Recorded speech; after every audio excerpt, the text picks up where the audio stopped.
বগা গাখীৰৰ নিচিনা এটা আঠা ওলাই এয়া কচু কাটা হ'ল। এতিয়া সৰু সৰুকৈ মই টুকুৰা টুকুৰিকৈ কাটি লৈ যাম ঘৰত। ওচৰৰ মানুহ ক'ব দিছে কচু খাবি নে আজি, তাকে কৈ আছে আজি কচু খাবি বোলে। মোৰো আজি কচু খাবৰ মন গৈছে, তাকে আজি কাটিলোঁ।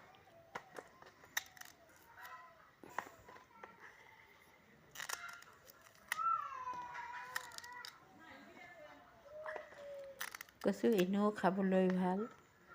কচু চব্জিত অকণ মছলা টাইপত দি বনাই, সৰু মাছ দি পেলাই কিনে ইয়াতে মিক্স দি খালে ভাল লাগে। মই কচু এনেই খুবেই মোৰ পচন্দ, কচু বোলা বস্তুটো। এতিয়া হৈ গ'ল মোৰ কচু কটা।